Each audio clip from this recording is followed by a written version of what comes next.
sebab Dialah yang patut kita sembah dan kita muliakan. Mari bersama saya kita menaikkan pujian ini. Kau Allah yang layak dipuji dan disembah.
beribadah walaupun secara online. Tuhan, kami bersyukur ini bukan karena kekuatan kami, ini karena anugerah-Mu semata ya Tuhan.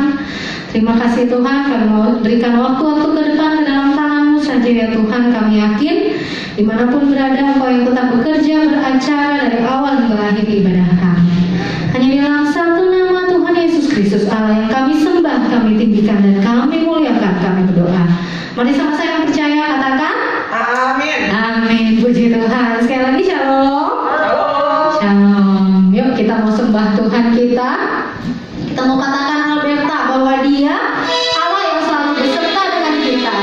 Apapun yang terjadi dalam hidup kita, yakin dan percayalah Dia Allah yang Alberta. Tepuk tangan, walaupun di rumah gak apa-apa, tepuk tangan. Kalau agak sedikit, biar kita tetap semangat memuji Tuhan kita ya.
Oke, saya yakin kita semangat terus memuji Tuhan Allah kita.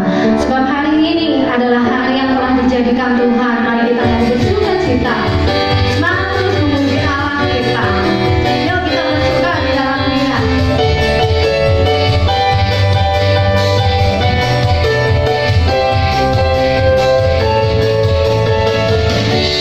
Hari ini hari yang telah dijadikan Tuhan.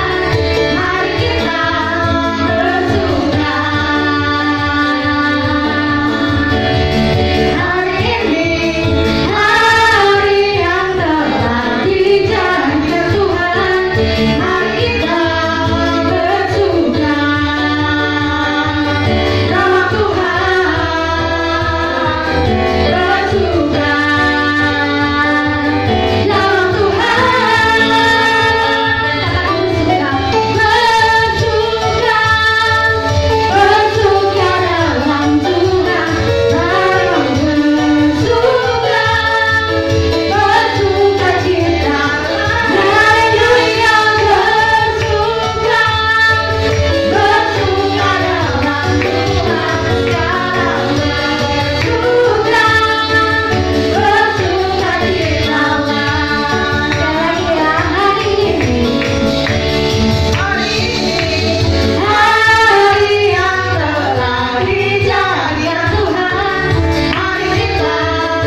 sukacita pada hari ini. Amin.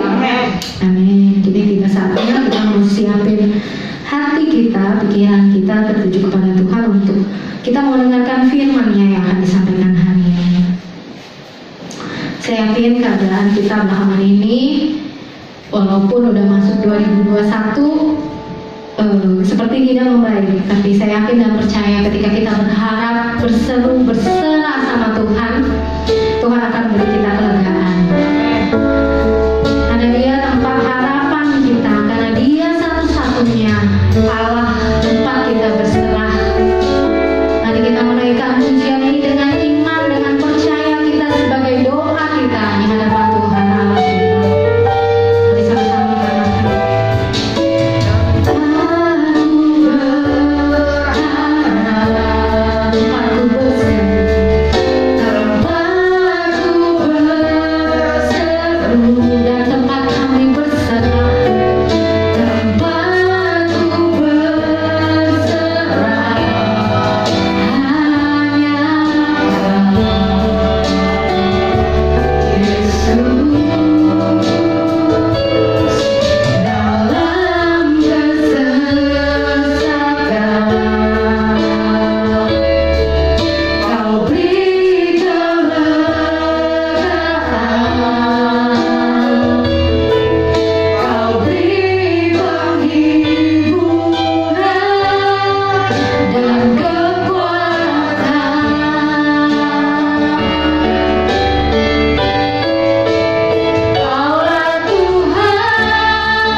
Mari kita berdoa.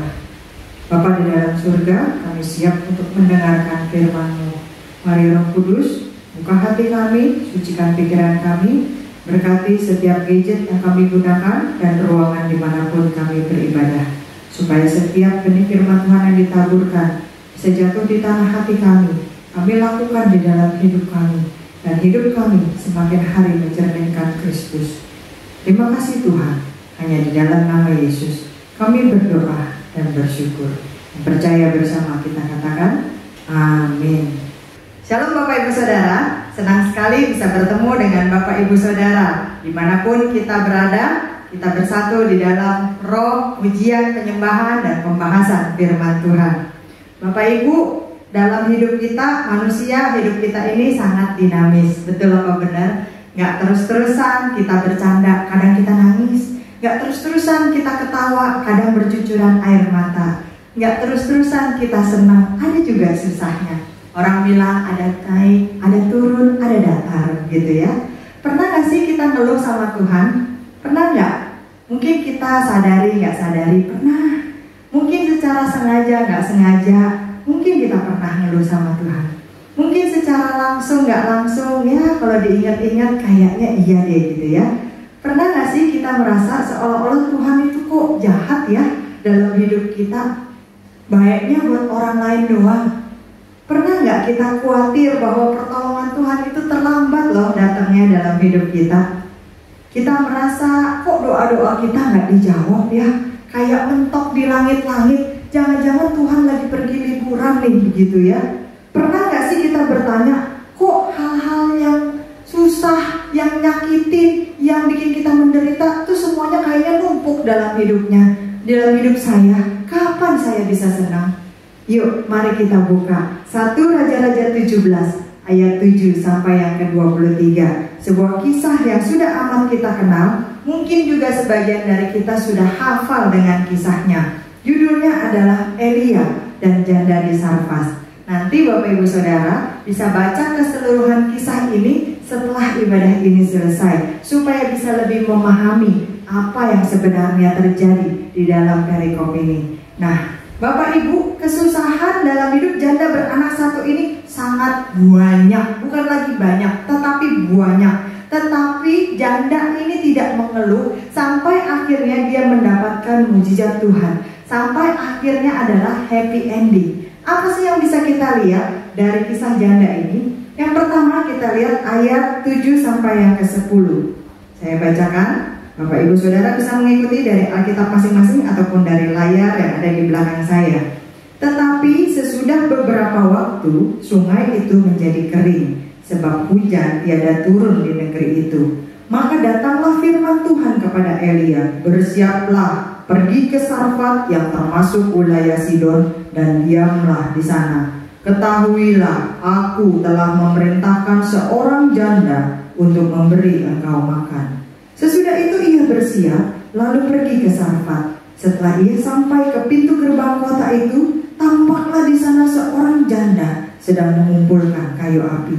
Ia berseru kepada perempuan itu, katanya, cobalah ambil bagiku sedikit air dalam kendi, supaya aku minum. Nah, Bapak Ibu, di ayat ini, di pasal ini memang tidak dijelaskan berapa lama kekeringan itu terjadi, berapa lama kemarau itu terjadi, berapa lama hujan tidak turun di negeri itu. Tapi kalau dibuka dari Lukas 4 ayat 25 sampai 26, jelas dikatakan di sana terjadi selama 3,5 tahun. Nah, karena sungai Kerit tempat Elia bersembunyi ini jadi kering, kerontang begitu ya akibat kemarau ini, maka Tuhan menyuruh Elia pergi ke Sarfat, daerah Sidon. Kepada siapa tadi kita baca? Seorang janda. Nah, ini bukan janda kaya Bapak Ibu Saudara, bukan janda yang bergelimangan harta, tidak, tetapi kepada janda miskin dan punya anak lagi. Waktu Elia bertemu dengan janda ini pertama kali, di mana? Di pintu gerbang kota. Apa yang dia lakukan? Apakah dia lagi nyalon? Apakah dia lagi gosip? Apakah dia lagi nongki-nongki minum kopi? Lagi manicure, pedicure? Lagi kerambal? Lagi spa? Enggak, Bapak Ibu Saudara. Janda ini ada di pintu gerbang kota sedang mengumpulkan kayu api. Di pintu gerbang kota, tempat orang keluar masuk, tempat semua orang lewat, tapi dia tidak malu, dia tidak gengsi. Kenapa dia kerja sendiri? Karena dia orang miskin, dia nggak punya pembantu, dia nggak punya orang yang bisa mengerjakan bagian itu, sehingga dia kerja sendiri. Janda ini rajin, bukan pemalas. Banyak orang udah nggak punya duit, udah bokek-kek, udah melarat-rat, tapi masih males-les di dalam hidupnya. Banyak orang yang ditinggalkan harta warisan berjibun-jibun, tetapi karena males-les, akhirnya dia menjadi melarat-rat. Nah, Bapak Ibu Saudara, janda ini tetap tegar berusaha. Dia nggak pakai alasan, aduh pinggang saya sakit, aduh saya udah tua, aduh malu, aduh bagaimana kalau orang mau. Enggak. Di pintu gerbang kota, dia kerjakan sendiri bagiannya. Dia rajin dan tetap tegar. Banyak orang males dalam hidup ini. Dikasih harta warisan berapapun bakal ludes-des. Karena apa?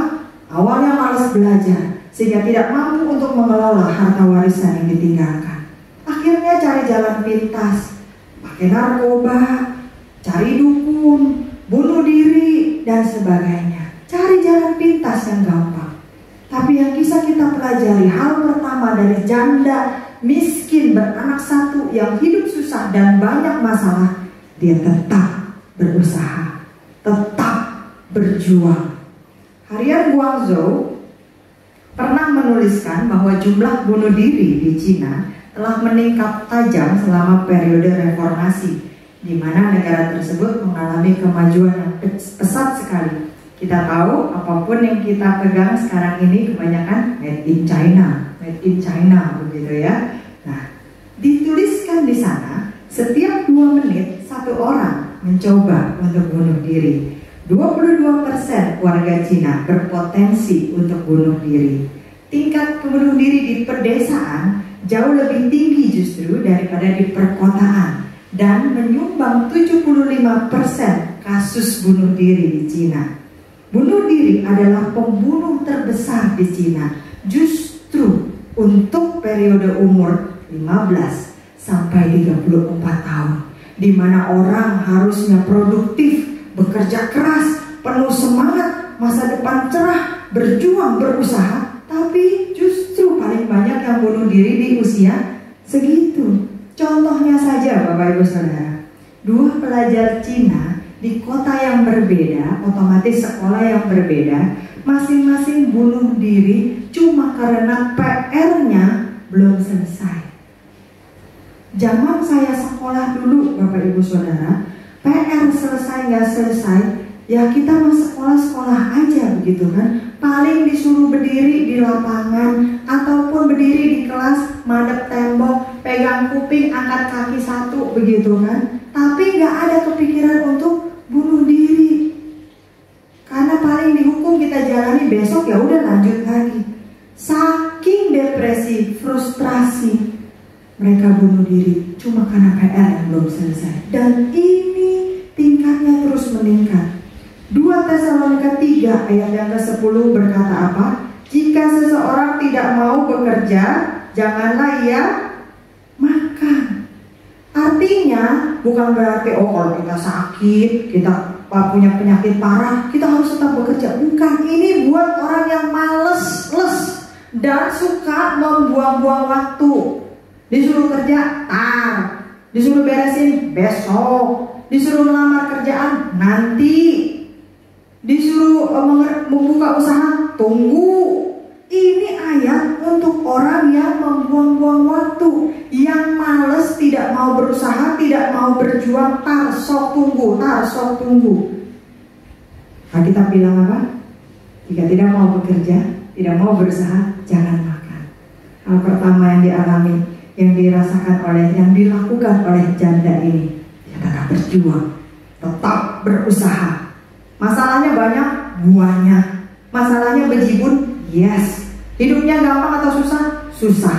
Tapi dia tidak menyerah, tetap berjuang. Yang kedua, apa yang bisa kita lihat dari janda ini? Ayat yang ke-10b sampai yang ke-12, saya ulangi. Sesudah itu ia bersiap lalu pergi ke Sarfat. Setelah ia sampai ke pintu gerbang kota itu, tampaklah di sana seorang janda sedang mengumpulkan kayu api. Ia berseru kepada perempuan itu, katanya, "Cobalah ambil bagiku sedikit air dalam kendi supaya aku minum." Ketika perempuan itu pergi mengambilnya, Elia berseru lagi, "Cobalah ambil juga bagiku sepotong roti." Perempuan itu menjawab, "Demi Tuhan Allahmu yang hidup, sesungguhnya tidak ada roti padaku sedikit pun, kecuali segenggam tepung dalam tempayan dan sedikit minyak dalam buli-buli. Dan sekarang aku sedang mengumpulkan 2-3 potong kayu api. Kemudian aku mau pulang dan mengolahnya bagiku dan bagi anakku. Dan setelah kami memakannya, maka kami akan mati." Yang kedua yang bisa kita pelajari dari janda ini, dia masih murah hati, nggak kikir, lokek, kedekuk, bin, kopet. Tadi kita baca apa? Elia minta minum. Janda ini pergi ambilin minum. Bapak Ibu jangan pikir, cuman minta minum, itu aja mah nggak pelit dong. Nih orang minta minum sama saya juga saya kasih. Coba lihat konteksnya. Kalau kita dalam kondisi normal seperti ini, air mungkin tidak terlalu berharga bagi kita. Seperti ketika kita ibadah di gereja, saya sangat sedih kalau melihat ada gelas aqua yang hanya diminum sedikit lalu ditaruh. Orang lain tidak bisa minum dan nggak tahu ini punya siapa. Air terbuang sia-sia. Dalam kondisi normal, mungkin segelas aqua itu tidak banyak berarti. Tapi kita lihat konteksnya. Pada waktu peristiwa ini terjadi, konteksnya adalah musim kemarau. Pada saat musim kemarau terjadi, yang paling berharga adalah air. Elia meminta yang paling berharga dari janda ini. Sekali lagi, janda ini bekerja sendiri, dia bukan orang kaya. Jadi mungkin dia tidak punya uang untuk menimbun air. Dia tidak bisa membayar orang untuk berjalan berkilo-kilo mengumpulkan air buat dia. Sehingga mungkin air yang ada sama dia itu dia pakai seirit-iritnya, dia pakai sedikit-dikitnya, sehemat-hematnya. Mungkin hanya minum 1 teguk, sisanya mungkin netenin ludah biar awet airnya. Karena air yang paling berharga pada saat itu. Tapi waktu Elia datang, Elia minta apa? Air. Dia gak pakai alasan, "Aduh Pak Elia, ini kan lagi musim kemarau, minta aja tuh ke rumah lain, minta aja tuh ke yang ada gentong di depannya, minta aja tuh ke tempat lain, jangan ke saya, air saya cuma sedikit." Tidak. Janda ini murah hati. Dia pergi ngambilin minum. Miskin, yes, tapi dia tidak pelit, kikir, lokek, kedekuk, bin kopet. Hatinya mau berbagi, hatinya mau memberi. Banyak orang lebih kaya, tapi pelit, kikir, lokek, kedekuk, bin kopet. Pas sama saudara, hitung-hitungan 500 perak diminta. Suami sama istri, kadang ada juga yang pelit, ditakerin uang sayurnya, tapi minta makanan yang enak. Istri sama suami, ada nggak yang pelit? Ada. Uang gajian semua masuk ke istri, susah buat keluarnya lagi. Pelayanan di gereja, pura-pura nggak tahu. Banyak jemaat juga seperti itu. Ya, mau nyumbang dana Paskah, udah kelewat Bu, sekarang udah ngumpulin dana Natal. Ya udah deh, udah kelewat, pakai alasan. Tapi janda ini tidak pelit. Lalu kemudian yang kedua kita lihat janda ini tidak egois. Dia mau berbagi. Kalau dia kekepin airnya buat dia sendiri, bisa nggak? Bisa. Wajar nggak? Wajar. Karena itu musim kemarau. Kalau dia tidak mau berbagi, masih oke. Orang mungkin masih bisa terima. Ya iyalah, dia miskin, ngumpulin air susah payah, lu minta airnya lagi. Kalau dia nggak mau berbagi, oke lah. Kekeringan, kemarau, nggak tahu sampai kapan. Dia harus berhemat. Persediaan airnya terbatas. Dia irit seperlu-perlunya. Tapi dia tidak egois. Elia minta minum, dikasih air minum. Janda tersebut tetap mau bermurah hati di dalam kemiskinannya, di dalam kesulitannya, di dalam berjibun masalahnya. Padahal waktu itu dia belum kenal siapa Elia. Bapak Ibu Saudara, ada seorang tukang becak yang dermawan di Cina bernama Bai Fangli. Kurang lebih 20 tahun Bai Fangli ini mengayuh becak. dan menyumbang Yayasan Yatim Piatu di Tianjin. Pada saat dia meninggal 93 tahun usianya karena kanker paru-paru, Bai Fang Li ini telah menyumbang kurang lebih RMB 350.000 dengan kurs pada waktu itu kurang lebih 1.300-an. Jadi kurang lebih dia sudah menyumbang 455 juta untuk 300-an anak-anak miskin di panti asuhan dari seorang tukang becak, bukan bandar becak loh Bapak Ibu Saudara, dari Mengayu sendiri. Ketika Bai Fang Li ini meninggal, ditemukan di tempat di gubuknya hanya ada satu buah piring kaleng yang udah gak jelas bentuknya, hanya ada satu buah sendok dan satu buah gelas yang juga udah penyok-penyok.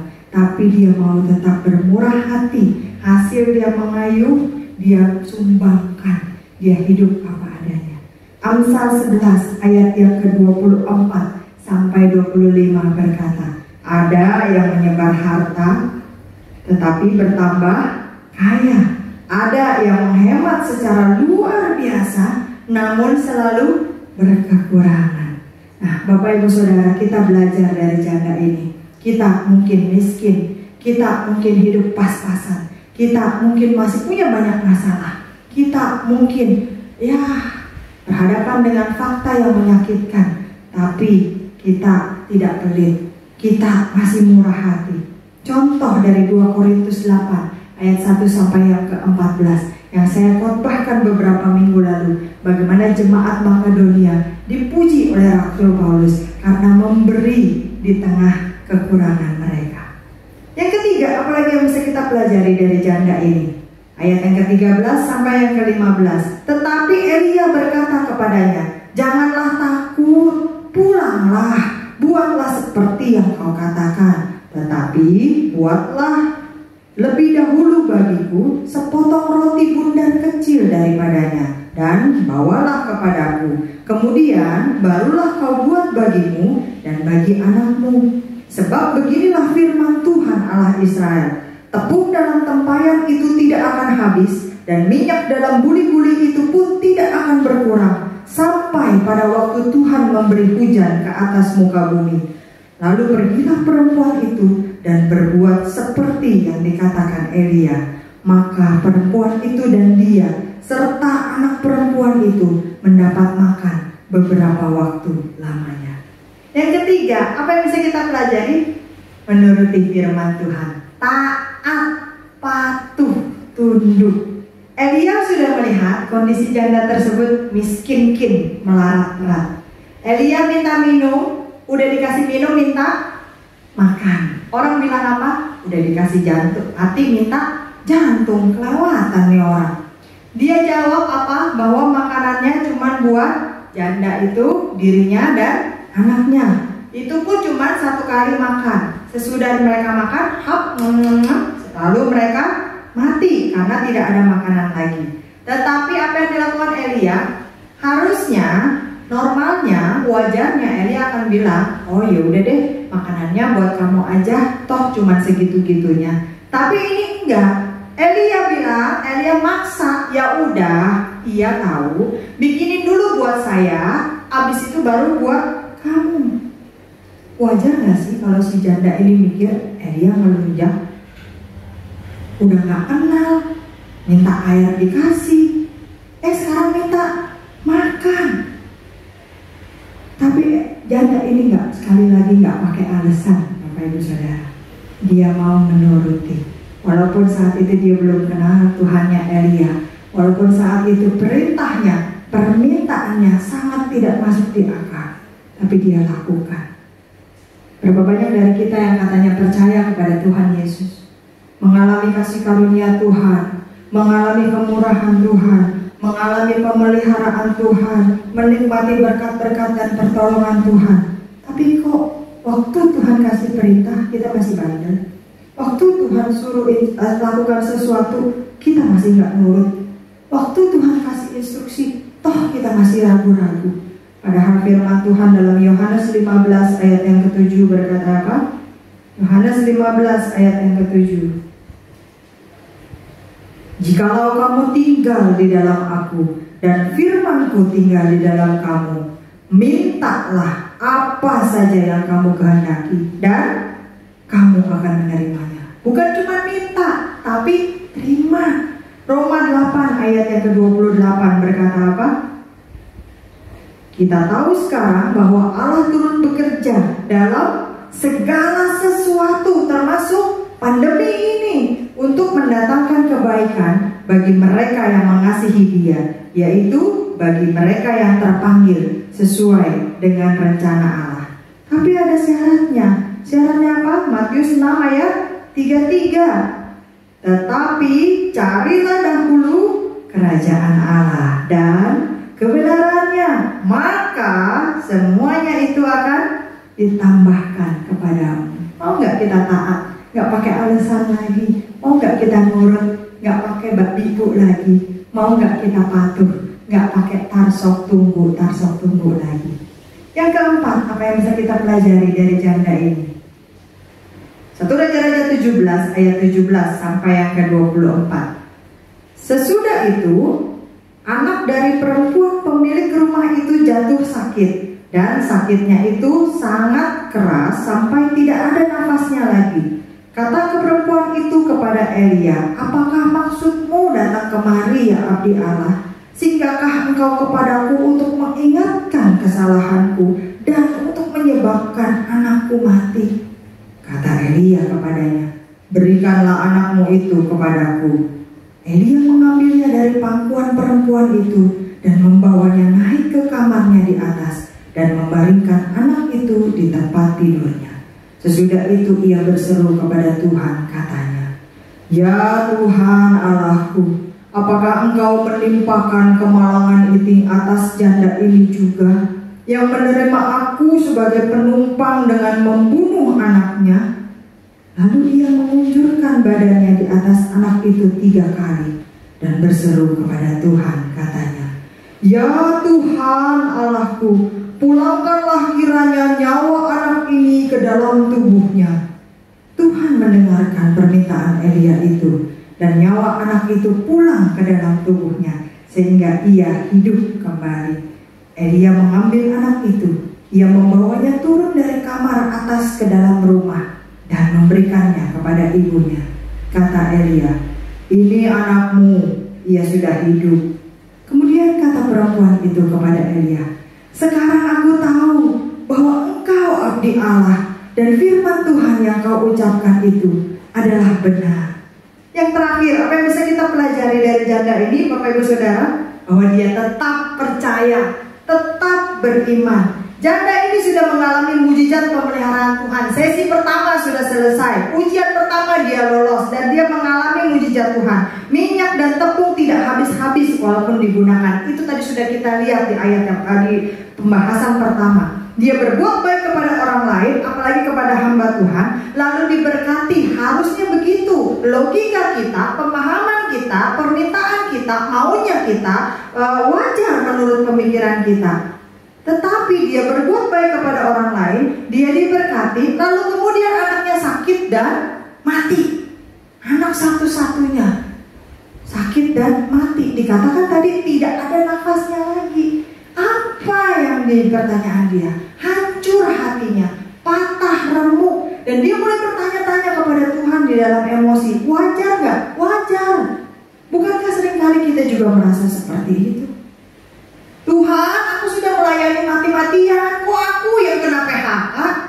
Tuhan, aku sudah menyumbang buat dana di gereja, kok usahaku malah bangkrut? Tuhan, aku sudah berbuat baik ke kanan kiri depan belakang, kok malah orang rajin nipu aku? Bapak Ibu, terkadang Tuhan mengizinkan hal-hal yang gak enak terjadi dalam hidup kita. Buat apa? Mengingatkan kita masih ada Tuhan, untuk menguji iman kita naik ke level yang lebih tinggi, dan supaya kita tidak lengah dalam zona nyaman kita, untuk meneguhkan kita bahwa Allah selalu beserta dengan kita. Alberta, ketika kita menangis, Tuhan juga menangis bersama dengan kita. Di dalam Yohanes 11 ayat 33 sampai 35, ketika Lazarus meninggal, Yesus melihat Maria menangis. Ia terharu dan ikut menangis. Walaupun anaknya mati dan hatinya galau, janda ini tetap percaya kepada Tuhan. Buktinya apa? Buktinya dia larinya ke Elia. Dia gak usir Elia, dia gak lari ke tetangga, dia gak lari ke tempat lain, tapi dia lari ke hamba Tuhan itu. Walaupun dia ngoceh gimana ini jadi segala, tapi dia tetap lari ke hamba Tuhan itu meminta pertolongan. Dan bukti lainnya, waktu Elia kasih instruksi, kasih sini anaknya ke saya, apa yang dia lakukan? Dia kasih anaknya itu ke Elia. Kalau dia tidak punya iman lagi, kalau dia tidak percaya lagi, waktu Elia minta anaknya, bisa saja dia bilang, udah gak usah, gak ada Tuhan-Tuhanan, gak usah doa-doaan, gak usah gereja-gerejaan, gak usah puasa-puasaan. Tapi dia tetap beriman. Dia datang ke Elia, diceritakan masalahnya, dibawa anaknya yang mati, dan dia ikuti apa yang Elia minta. Sehingga apa yang terjadi? Karena janda ini tetap percaya kepada Tuhan di tengah kegalauan, hancur, patah, remuk hatinya, dia menerima berkat mukjizat dari Tuhan. Apa yang terjadi? Anaknya dibangkitkan. Dan ketika anaknya dibangkitkan, imannya semakin diteguhkan, sehingga dia berkata apa? Sekarang aku tahu engkau benar abdi Allah, dan Tuhan yang kau sembah itu benar-benar hidup, dan segala yang kau ucapkan itu benar adanya. Di dalam Alkitab kita ini Bapak Ibu Saudara, ada banyak juga contoh teladan hidup tokoh-tokoh yang percaya kepada Tuhan dan tetap hidup di dalam kesesakan mereka. Nuh tidak mengeluh ketika disuruh membuat bahtera. Jika saja Nuh mengeluh atau ragu, tidak percaya, dia nggak mulai, dia nggak buat itu bahtera, mungkin saja Nuh dan keluarganya serta semua binatang yang direncanakan masuk ke dalam bahtera itu akan musnah, terbawa oleh air bah. Ayub dihina habis-habisan, ditinggalkan oleh orang-orang terdekatnya. Nah, jika saja Ayub terus-terusan mengasihani diri, mengeluh, mungkin ia tidak akan mengalami pemulihan dari Tuhan. Rasul Paulus tetap setia melayani Tuhan sampai mati, padahal ada begitu banyak kesusahan di dalam hidupnya. Bapak Ibu bisa baca dalam 2 Korintus 11 ayat 23 sampai 29. Begitu banyak masalah, pergumulan, tantangan, siksaan di dalam hidupnya, tapi dia tetap setia melayani Tuhan sampai akhir hidupnya. Bahkan Bapak Ibu Saudara, contoh yang paling sempurna, Tuhan Yesus Kristus rela menderita sampai mati di atas kayu salib, tidak menolak, tidak mengeluh, tidak komplain terhadap rencana keselamatan Bapaknya. Kalau saja Yesus menolak untuk disalibkan, bisa nggak? Bisa. Tuhan, Bapak, aku nggak mau disalib. Ini semua orangnya bokam sia, nggak tahu terima kasih. Lihat tuh, aku sudah menderita begini, aku sudah membuat mujizat, aku sudah memberikan berkat, tapi mereka tetap menolak aku. Udahlah, aku mau pulang aja ke surga. Buat apa menebus mereka? Buat apa menyelamatkan mereka? Tetapi karena Kristus tetap percaya kepada Bapaknya, sehingga kita bisa diselamatkan melalui kematian dan kebangkitannya. Bapak Ibu Saudara, ketika hidup kita berjalan baik-baik saja, hitunglah berkat Tuhan supaya kita semakin bersyukur.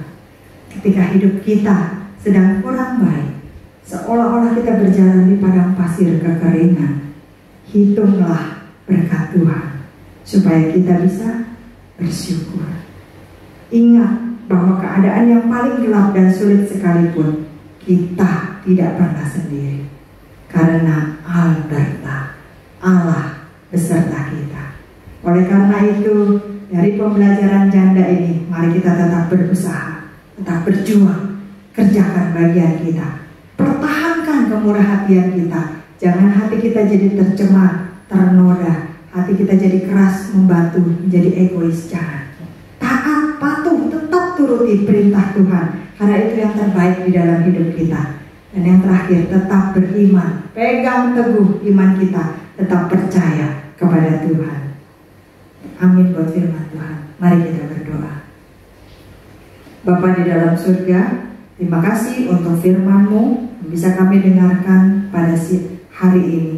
Kami percaya Tuhan, walaupun hamba-Mu sudah berhenti berbicara, tetapi Roh Kudus yang tinggal di dalam hati setiap kami jemaat-Mu akan terus mengajar kami, membimbing kami, menjelaskan lebih lanjut bagian-bagian penting dari firman-Mu, sehingga kami bisa menjadi pelaku-pelaku firman yang baik dan bukan hanya sekedar pendengar saja.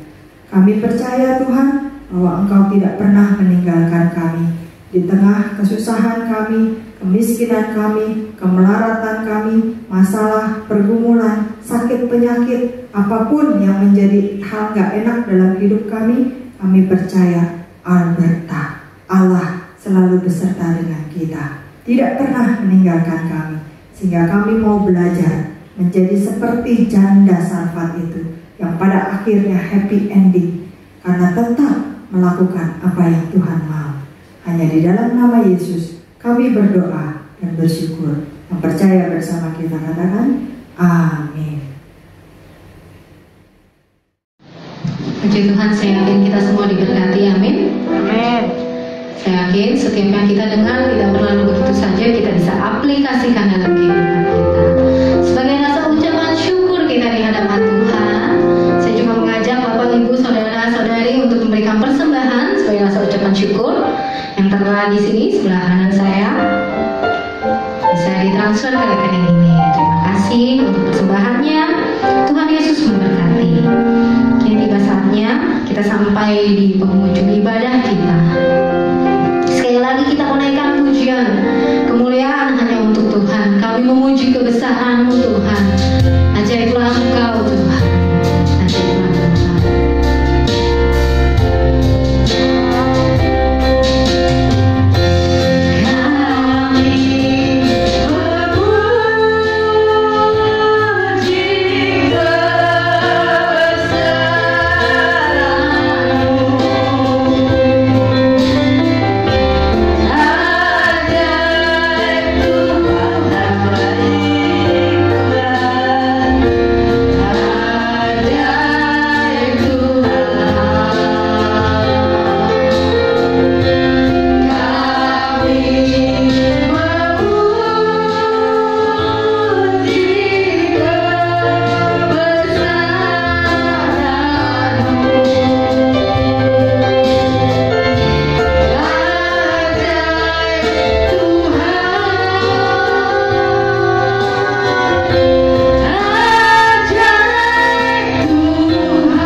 Mari kita bersatu di dalam doa. Tuhan Yesus, kami bersyukur dan berterima kasih kalau pada kesempatan ini kami masih berdoa, masih boleh berdoa untuk bangsa dan negara kami, di mana kami tinggal, kami hidup sampai saat ini. Tuhan, Kau melihat bencana alam yang terjadi, Tuhan, baik di Sulawesi, di Kalimantan, Tuhan, dan juga di tempat lain, Tuhan. Itu sebabnya kami mohon belas kasihan-Mu, Tuhan. Kami mohon Tuhan turun tangan, Tuhan campur tangan, Tuhan memberikan hikmat, akal budi kepada Bapak Presiden kami Jokowi bersama wakilnya Tuhan, Bapak Mahfud Amin. Bahkan Kau juga Tuhan berikan, biarkan mereka dapat bekerja sama dengan para menteri, para kabinet, para anggota DPR, Tuhan, para aparat semuanya, Tuhan, dapat menangani bencana alam ini, Tuhan. Mari Roh Kudus, biarkan mereka boleh bergotong royong, mereka boleh menyatakan kasih mereka, Tuhan, di dalam membantu, menolong mereka, Tuhan, memberikan tempat tinggal, memberikan bantuan kepada mereka, Tuhan. Terima kasih Bapak, kami juga berdoa untuk pandemi yang terjadi di Indonesia ini, Tuhan. Engkau melihat masyarakatnya baik antar kapal di rumah sakit, Tuhan.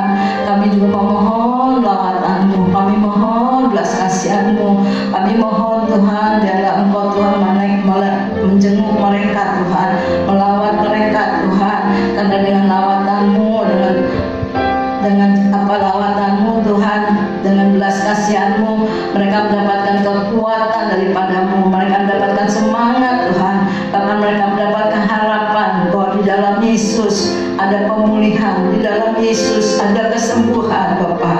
Terima kasih Bapa, terima kasih. Biarlah kami boleh mendengar Tuhan setiap hari banyak yang negatif daripada yang positif Tuhan. Mereka disembuhkan karena kuasa-Mu Tuhan, karena pertolongan-Mu, karena kasih-Mu Tuhan.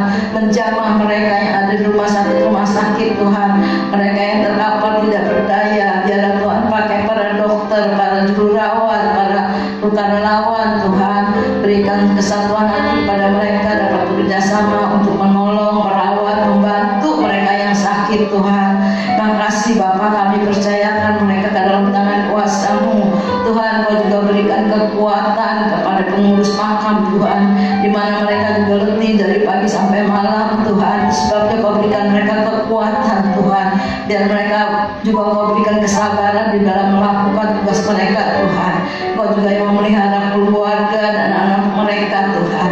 Terima kasih ya Bapak, terima kasih. Kami percaya Tuhan Engkau memakai Bapak Presiden kami Jokowi bersama makhluk amin. Kau berikan mereka hikmat, Kau berikan mereka akal budi apa yang harus mereka lakukan, apa yang harus mereka perbuat Tuhan untuk bangsa dan negara Indonesia ini Tuhan. Saat ini juga kami berdoa Tuhan untuk jemaat Alberta. Mungkin di antara mereka ada yang sakit Tuhan. Biarlah Tuhan tengok mereka Tuhan, Kau lawat mereka Tuhan, Kau berikan mereka kesembuhan, Kau berikan mereka kekuatan, Kau berikan mereka penghiburan. Biarlah firman yang pernah didengar Tuhan memberikan kekuatan yang baru kepada mereka Tuhan.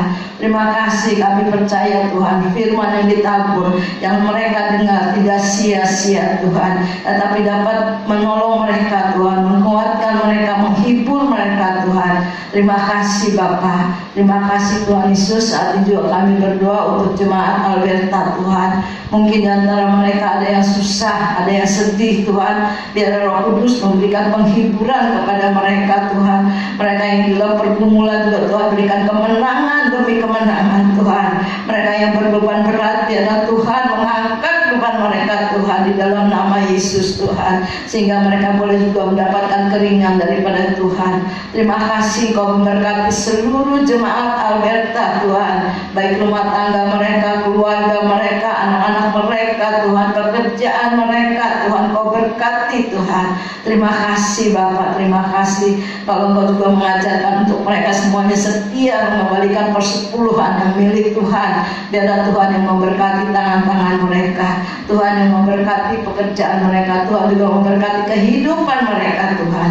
Terima kasih Bapak, terima kasih Tuhan Yesus. Kami menyerahkan semuanya ke dalam tangan-Mu, karena kami percaya walaupun kami masih ibadah online Tuhan, kami percaya ibadah online ini menjadi berkat Tuhan, bukan cuma untuk jemaat Alberta aja, tetapi boleh orang-orang sekitarnya juga Tuhan. Ibadah online ini menjadi berkat Tuhan. Mereka rindu mendengar firman-Mu, dan firman-Mu menjadi berkat bagi mereka Tuhan. Biarlah puji-pujian juga Tuhan memberikan ada kuasa di dalam puji-pujian Tuhan, sehingga mereka yang memuji-muji Engkau Tuhan ada kesembuhan, ada pemulihan. Terima kasih Tuhan, terima kasih Yesus. Terpujilah nama-Mu Bapa dari kekal sampai kekal. Di dalam nama Tuhan Yesus kami menyerahkan doa ini ke dalam tangan-Mu Bapa. Saudara-saudaraku yang terkasih dalam Tuhan Yesus Kristus, mari kita sama-sama berdiri Tuhan. Mari kita sama berdiri saudara-saudara. Kekasih-kekasih Kristus yang diberkati Tuhan, pulanglah dan terimalah berkat Tuhan. Turunlah kiranya atas saudara-saudara semua kasih karunia dan damai sejahtera dari Allah Bapa, pengampunan dan kasih sayang dari Tuhan Yesus Kristus, penghiburan, penyertaan, bahkan pimpinannya dalam kuasa Roh Kudus memimpin kita sekalian.